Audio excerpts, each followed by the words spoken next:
What's going on, gamers? Just read into this video, and they're saying the ROG Ally is not an Xbox, and how did Xbox fumble so hard? So let's get into this. It's going to be interesting. Have it. Years? The PSP. No. Oh. No, this is the Xbox handheld. We now have, for the very first time, the ROG Xbox Ally and ROG Xbox Ally X here in our hands. So a few months ago, we were able to get our hands on with them briefly. When I say briefly, I mean it was very brief. They're like, here's 5 minutes with it. Open this exact app and go this exact route in Gears of War. And once you get to this other spot, stop. Thankfully, after a few more months of cooking some Windows and some full screen experiences, we're now ready to dive headfirst. Now, we're coming in pretty hot here. That I still have my sticker for where I just picked it up from the Activision office. I can just give you that. You can be off them if you want. Yeah, I don't want to do that. So to be clear, these are review units, so we're gonna be taking a look at these. This video is sponsored by Xsola. Stay tuned for them in a minute. This is the beginning of our journey. Do you want to help unbox these for me? Yeah. So a good way to determine whether you have a regular Ally or Ally X, an ROG Xbox Ally X. There you go. You Terrible get that name. whole brand name. Terrible name. The base model is white. The X is black. It's very similar to the way that the existing ROG Ally was white and then the X was black. Wow, what an This is why I love hearing from actual PC gamers, because they're going to be honest. unboxing experience. I told you I had to unbox it already. Here's the thing, you can tell which one that I put back in the box and you tell which one Ken put back in the box. I got a little story for you. All right. As we've discussed, there's a little bit of a concern that we had initially as far as how finished the software was gonna be. Because when we first tried this, it felt not finished. I agree, it didn't feel finished, but like, I didn't think it was wildly off. No, it was just clearly not done, and I think they were worried about us going off demo. If we did like anything different than what they were saying, they're like, oh, here, let me swap you out with a different unit. Yeah. Which, look, I understand, you know, we were looking at something a month early. We're shooting this about 2 weeks before it goes live. So we're still missing some of the patches. So stay tuned. By the end of this video, we will be recording a little closer to when we actually have the final stuff. That's why we're not benchmarking everything right now. I was able to spend some time with some of the people behind the ROG Xbox Ally. And there are a couple of concerns I want to put off right off the rip. The setup process is much more PC-like than console-like. When you get this on launch day, you will need to download a number of updates, and then you will need to go into Armory Crate and download additional updates, including BIOS and graphics drivers and stuff. No! That's a PC. Armory Crate, right here. That's a PC. You can't get that on console. You gotta download all those updates and everything. This is not a console, this is a PC. You're not just gonna like light this thing up and like it's gonna update. You are updating Windows, and if you've ever used Armory Crate, which Armory this Crate is, sucks. so just a forewarning, like just unboxing experience aside, expect a little bit of an update. It's not gonna be as bad as what we had to do for these like review units. You should know going in that this is a PC handheld. There is some confusion that people think this is just like a Series S in a handheld. It's not. So let's boot up our ROG Xbox app. What did these guys just say? These PC guys? Yeah, they're being honest. You know, I love this. Ally, and I'll give you a little sense for what it's like. So when you start to boot it, you'll see that it does the ROG logo, and it'll do a little Xbox splash screen. Very fancy. So you can see this is just the Windows start screen. So you can see here that I'm in the Xbox app. So if I tap and hold, it will bring up the switcher. So down here, you can see that we're in the Xbox full screen experience. If I want to, I can load the full Windows desktop. That's the key difference with this software. Let me No console can do that. show you Armory Crate real quick. So tap that button and it basically slides over, very similar to what you get on the existing ROG Ally. This is all navigatable with the D-pad. So you can change the different TDP. Look on my laptop real quick. Oh, this right here. 'Cause I have a ROG. Right. Mine's just pretty busted too.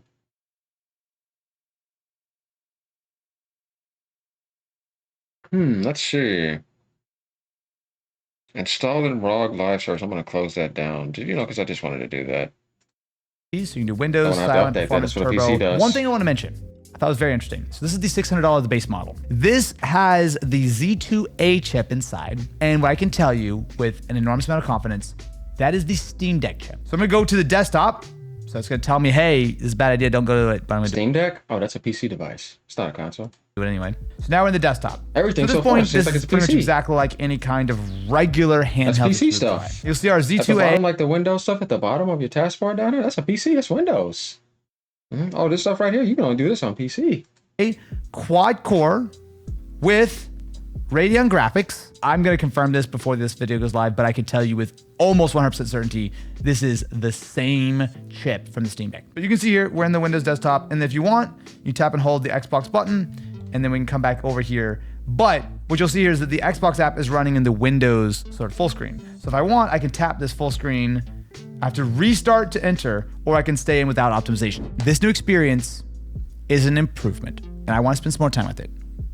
But this is Windows with a better Xbox launcher, not an overhaul. This is a Windows PC. It is not an Xbox console. You are not going to play games from your Xbox on this unless they are also on PC. That's just a thing we need to all just sort of put on the table, because I think that changes the way you think about it. I think there's a middle ground that is not being met here. So one of the things they had told us when we first got our hands on it is it's just the first time the Xbox dev team has actively wrote code for Windows. This is the ROG Ally 2. There is not going to be an ROG Ally 2. This is it. I've seen some confusion of that online. I'm just like, no, I'll just wait for the non Xbox version. It's not happening. This is that. You know what is happening? A segue to our sponsor, Xsolla. Here on This Is, we have pretty extensively talked about a number of legal issues, including the Epic Games versus Apple situation. On April 30th in 2025, So what do you guys have to say about it? You know how many times they've told you this is not an Xbox? Because they're probably annoyed with that crap too. A real PC gamer is not going to say that. Just like those guys at Best Buy, they're laughing, dude. What? No, this is a PC device. You put it in a PC section at Best Buy. It's not in a no console section. No, look, go over there. We put it in the PC section next to the desktops and laptops. This is a PC, dude. Those guys are just fanboys. We're not going to tell you that. No, I just want to ask, see what people's opinion. You know what I mean? Everywhere I go, everybody's saying the same thing. I've only ever seen this from people in the Xbox community. They're trying to come to the PC world. I've never seen a true PC gamer say this. They all think that's just this low IQ behavior. U.S. District Court ruled that Apple must allow developers to direct users to alternative payment methods in the U.S. So Apple is currently appealing the decision with the Ninth Circuit Court of Appeals, and anything that we talk about here info-wise is not legal advice. Nevertheless, the decision and similar ones like Epic's victory against Google's appeal in the Ninth Circuit Court in July 2025 are great news for developers. Redirecting users from your app to a browser-based checkout doesn't have to feel hacky. In reality, it's on its way to becoming a widely accepted best practice. Don't know where to start? Xsolla has you covered. They got smoothly in your game and lets players support you directly. And it's got built-in live ops marketing tools designed to put offers We're going to talk more about software later once we've actually spent a little bit more time with it. What is your thought on the hardware now that we actually have it in our grubby little hands? It feels great. It really does. These handles feel really good. It looks stupid. Look at when I saw pictures of this, I'm like, what are you talking about? And I say that there's a magic trick happening here. Here's the thing that I never really liked about the original ROG Ally or the Ally X. They designed this for people without hands. While you can let it kind of rest in your palms, it's not super comfortable. And for me, my fingers are doing a lot of like the grasping. So what they've done here is they've taken what was a moderately thick device. They've actually made these slightly thicker. When you're holding it like this, you don't really see the thickness. You don't really feel it because it's spread out. Because it sort of sits inside your palm like that, I want to spend a 3-hour gaming session with this. I feel like this is the most comfortable handheld experience that I've tried yet. Their big downsides though is that it's heavy and this thing is huge. It's not gonna fit in your bag well. Like if you compare it to something like a Legion Go 2 and it was a much smaller screen. But this got to be way heavy. The Legion's got to be way heavier. This feels significantly lighter to me. I think it's like 100 grams lighter. The handles are not gonna do any favors for sitting in a bag. I'll say that. But they had a quote that I thought was actually a good one. They designed this to be best for playing, not for carrying. To fit in your hands better, to be more well balanced. There are a couple of key differences actually between the Ally and the Ally X. First and foremost is the spec. So this is using the Z2A, aka the Steam Deck chip. That is using the Z2 Extreme with an NPU. That also has 24 gigs of RAM versus 16, 1 terabyte versus 512. That has an 80 watt hour battery versus 60, and that has impulse triggers, whereas this just has regular triggers. I'll say that the screen on this is meh. It is the same screen, as far as I can tell, as the Ally and the Ally X. It's 7-inch, it's 120 hertz, it's 16:9. It's perfectly okay, but it is not great, and it does not get very bright. I was setting this thing up in the car driving over here, and I couldn't see anything. But the big difference is, that is $1,000. This is $600. You can buy a Steam Deck that has basically the same chip and the same sort of spec for like 400 bucks on the LCD or even 550 for the OLED. You can buy both consoles essentially on Best Buy, the Microsoft Store, and ROG Store. Other than that, like a couple places have the X, most places have, like, I think Walmart will also sell this. It does seem like the regular Ally is likely going to be more widely available because it's not $1,000 probably. So, all right. The reason I was excited for this, a lot of my arguments can be thrown out the window based on your personal preferences and stuff like that. I play Steam games and I play World of Warcraft. That's why I've gravitated towards the Legion as opposed to, like, I own a Steam Deck. This here kind of gave you the promise, and while all of these handhelds have some sort of big picture mode that tries to aggregate everything, none of them have been that good for them to say, like, okay, you know what? We're going to be the ones who play nice with everyone. It doesn't matter what you have on Steam. It doesn't matter what you have on Epic, and it doesn't matter what you have on Battle.net. Technically, every Windows handheld has these features. The difference is on these devices, you're using a like touchscreen for, like, you know, stuff that is meant of like a desktop. They've done a lot of work in Windows. You can navigate not all of the Windows interface, but more than I expected with the D-pad. Even like Windows settings page and stuff. Yeah. There's a reason that this doesn't have a touchpad. There's gonna be some people who are like, man, I love the touchpad on these. I never use the touchpad. Anytime I have to do anything PCE on my Legion, I plug in a mouse. If you're talking one-to-one on a Steam Deck, it's a closer conversation than I thought it was originally. Is the convenience of your library worth that to you? The X is in a different tier. We're going to talk about that a little differently. With the regular version of the ROG Xbox Ally, my question is, $50 is not a crazy different price if this is a better experience. The question is it enough? This is still a hard pill to swallow. Unfortunately, this is like the one that I would probably gravitate towards. From this point, we're going to spend the next week or so diving deep and playing with these. I have a lot of questions to answer, but I'm very excited because I hope it's good. I really hope it's good. So we're getting some early impressions from these guys. They're telling you everything we know. It's a PC. We already know that, of course. Obviously, they're not happy with the price. Everybody's going to always bring up the Steam Deck because I don't blame them. It's a much better deal. What they're asking for the regular Ally, I think that thing is like worse than a Series S, a drama. Because it's like the price just does not justify anything. Now, the Ally X, I can understand why somebody would probably be interested in that, though I think it should be $800. But the price that they're asking for the regular Ally is insane because it's just mediocre, and the screen is like, has no NPU. I mean, I just could never. No, Switch 2 is way better than that. I just don't know if it's gonna be $1,000 good. Hello and welcome back. Wait, no. Okay, there was like a 5-second gap for everyone. You don't get to do the intro again. We have now spent some quality time with both the ROG Xbox Ally and the Xbox Ally X. I cannot get I have been using the little baby guy. Initial thoughts on the hardware. I think the first impression was pretty much spot on as far as the comfortability. This is what I would compare to something like the Steam Deck OLED or the Legion Go S Steam Edition.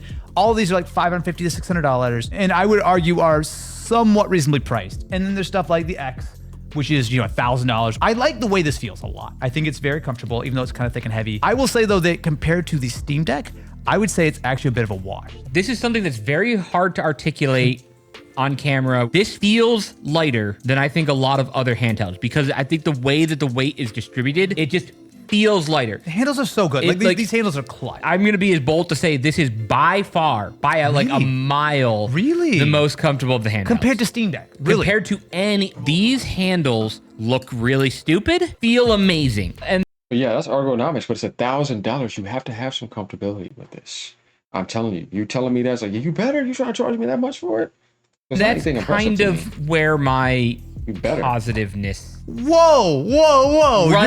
starts to run out. I don't think there's anything bad about this. I just don't think there's anything amazing. I will not be pursuing this. We actually specifically, normally we talk a little bit before. We specifically did not have any conversations over the last few days about these because we wanted to save this for camera. I didn't think you're gonna love it. I didn't think you're gonna be that negative. It's not that I'm negative on this. It's that I'm so positive on last generation handhelds. I just think there's better options out there that can save you a lot of money. That is, I will say, a very valid take, because you're right. You can pick up a last generation Steam Deck for like $300. I'm like 2/3 of the way through benchmark. So you can check out the main channel video, which should be live around the same time, where I will have completed all the battery rundown tests and all the benchmarks. Since it's using the Steam Deck chip, it basically performs like Steam Deck, surprise, surprise. I feel like I was less negative on the screen than you were. You thought it was not great. How are you using Steam Deck technology in 2025 and charging people that much money? See, this company is lost, I'm telling you.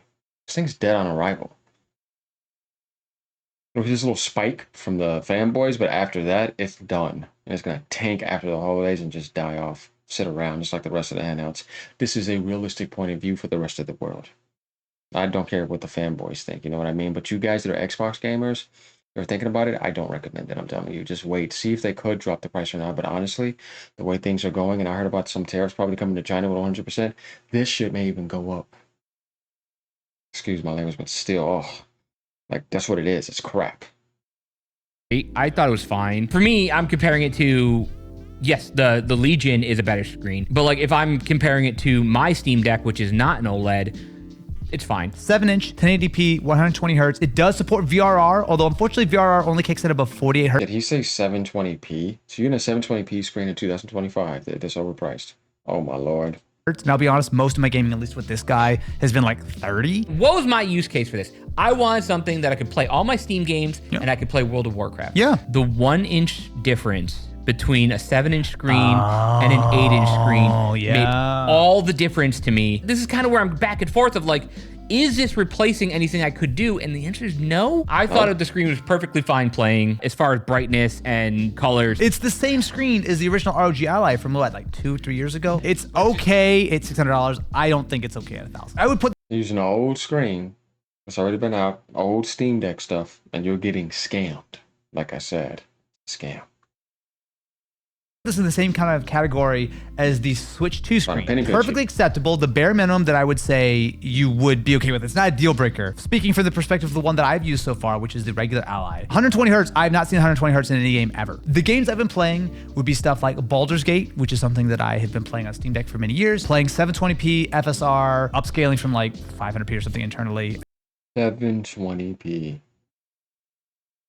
I'm getting like 30 to 40 FPS in the sort of more demanding areas. Playing games like Cyberpunk, which run fairly well. Games like Fortnite. These are the main things I've been doing. Although, can I just give you a little sidebar? Can you count the games that are on my Ally right now? Cyberpunk, Forza, Fortnite. What's my favorite game? Baldur's Gate. Do you see that on there? No. Because it doesn't fit. So this is the 512 gig Ally. When I installed Baldur's Gate, which is like 120 gigs, Fortnite, which is like 100 gigs, and Forza, which is like 100 gigs, I went to go install Cyberpunk. I was down to like 30 gigs left. I literally had to uninstall my favorite game to continue benchmarking this thing. You had better be ready for like 3 to maybe 4 AAA games to fit on the 512 gig. That is a major problem. Which is, you know, You're gonna spend more money on that overpriced handheld and then get close to the 700 range, maybe? Man, oh man. What's funny is the other way around for me. Because that's a 1 terabyte. This is 1 terabyte. What's your thought on performance? That is one of the advantages over something like the Legion, which you're very familiar with, that had Z1 Extreme. This is Z2 Extreme. Is there a difference? Can you tell? Like, where are we at? Game performance, zero noticeable difference to me. No shit. I mean, I'm assuming there's like a difference, just not like something that you would notice if you didn't have the FPS counter up. So I've been running on the performance mode of this, which is 17 watts of TDP. There is a 25 watt turbo mode. An hour and a half of WoW was 50% of this battery. That's actually not bad. That's not bad. That's not bad. So like that's where I noticed a difference. Yeah. And it was pretty quiet. Yeah, the cooling solution's not bad. I want to talk Warcraft, about the software because that's where it really lost me in the sauce. I understand and I want to acknowledge that these are a beta build that's not fully out. I specifically got games, one from Steam, one from Battle.net, one from Xbox Game Pass. When you go to open a Steam game, it has to open Steam. And what happens when you open Steam on Windows most of the time? You get like 3 other pop-up windows. If I go to hit play, I'll try and get this in B-roll too. So it's updating Steam right now. Yeah. This is really taking this long to do this. I was noticing this with all the different launchers. We're still launching Steam, and the first thing it launches to. Yeah, I saw the pop-up. I saw the pop-up of like the Steam sale and stuff. So now it's glitching. We'll show you that. So great. Side note: speakers are badass. I'll show you what it actually is supposed to look like. Woo. Yeah. So. What I noticed before is that you'd still have all those other windows open. I know they're not like crazy, CPU intensive, But it kind of defeats the purpose of having this aggregated big picture mode if you have all the other launchers launching their junk in the background. Once I did all this stuff, I had like 7 windows open. Installing things was kind of annoying for that reason too, because like it's bringing up an install window. This full screen gaming mode feels half-baked. Another thing here is you're supposed to be able to quickly go between games. So now if I go to Ascent, you have to close the old game. It's Windows. You're still you cannot run 2 games at the same time. It will not. No bueno. And then you still have like the firewall stuff of like, do you want that? Like this is Windows. It's Windows. I know, still but it's clunky. I think what my Steam colleague here is trying to say. This is not an Xbox. Is that this is way more Windows than Xbox, which is true. Let me say some of the positive stuff that I do appreciate here. The full screen experience actually is an improvement. So if I tap and hold the Xbox button, it will pop open my launcher. So on the bottom, I can click the Windows desktop if I want to go over there. Most of the time I don't. So say I want to head over to something like Steam. So I can hit my button and tab over. So let me open up my apps and I'll open up Steam. Once you get into big picture mode, you can kind of pretend that this is just a Steam Deck. The whole selling point of this is that they're aggregating all your games. The promise is that you're bypassing the launchers because everyone hates launchers. I will say though that being able to move between something like the Xbox launcher, between Steam, it's actually fairly intuitive. Yeah, but try that with a game and it falls apart. I don't care how fast you could go between launchers. You can do all of these things on a Steam Deck. It's slightly more cumbersome. This is a really good device. If you buy this, you're probably gonna be really happy with it. But when I have something already with my 2-year-old Legion, I can have all of these things on here. The thing that this does not have, which I think negates most arguments across the board, is a quick resume, quick sleep, whatever. That is the secret sauce of the SteamOS. I would say that's probably my top 2 most annoying things about this is that because it's Windows, when you put it to sleep, games do not like it. I will say though, in the defense of this, because I do think there's some things that I like about it. I think that the performance is pretty solid. I think the battery life is also quite solid on this guy as well. I think a substantial amount of people are buying their first handheld. I disagree. I think most people who are in the market for a handheld at this point have already bought a handheld. You don't think? No. I think there's a lot of people who are going to be walking around to Walmart and seeing an Xbox handheld and go, oh, let me give that a try. And are going to be going into this new experience. Which I think would disappoint a lot of people. Why I was so excited about this and why I'm so disappointed with this is that this full screen mode, it's not doing what I hoped it would. I keep getting hung up on prices for this because it's not that much more powerful than last generation's models. Having not benchmarked it yet. Yeah. The initial benchmarks from some other devices I've seen is like 20-ish%. I don't know how it specifically is on this. I feel like you'll squeak out a few more FPS, but it's not going to be like a 60 to 120 difference. Sure, of course. What I'm telling you guys is that if it was me starting over right now, I would go buy a 2-year-old Legion Go and get that, and I think you're going to be just as happy with that you would be with this. First of all, okay, are you actually think that this full screen experience is a downgrade? I don't think it's a downgrade. I don't think it's an upgrade either, though. I just think that for me, this is a step forward, right? Just software-wise. I think that this is the best version of Windows that they've ever built for a handheld because it's the only version of Windows that's ever been designed with a handheld in mind. Yeah, I hope so, because Windows has been trash forever. It's not nothing impressive. Nobody ever liked it. Everybody wants the Steam. They'd rather choose Epic Games. They'd rather choose any other launchers of Windows, even EA stuff. But yeah, it's Steam and GOG. You know what I mean? That's PC. It's been carrying it. Windows has never been anything. It's been garbage forever, and nobody liked it, and it's bloatware either. And they learned stuff from Steam to make this even better. But overall, as we see here, they're not impressed. Just like I called it out, we see a lot of issues here. There's no quick resume or none of that. It can freeze and all that. Doesn't like if you, background games either. You got to turn off. I mean, guys, like I said, when things launch, they're going to have some issues too, and nothing's going to launch perfect. So let me know what you guys think about this as we finish this off. As we see, they're just not happy with this at all, really. And they're not recommending it. I think that this does not fix all the issues, but I do think it's a lot better. I agree with you that this is... And he likes the FSE experience. And there's some things that could be likable. Definitely if you're going to spend that much money. But overall, what is it really doing that, that's new? Nothing. Just an extra extension that's overpriced. And there's better options in the market, like building into a laptop or a PC or getting a PS5 Pro and a Switch 2. Significantly better choice. Because this thing is not launching with any games like it's a dedicated world. No, it's just an extension of what's already available on PC with a limited experience and a battery. and you're not getting those crazy specs like you're going to be getting 4K. No, it's a 720p screen for that overpriced one, and a 1080p screen, and that's pretty much it. But if you like it, get it. But I mean, this is a very niche product, and I don't see this doing well at all. I think it's going to be a flop and going to be ignored in the long term. All right, y'all, let me know what you guys think about this. Overall, this is exactly what I thought, and I am not surprised at all. Later.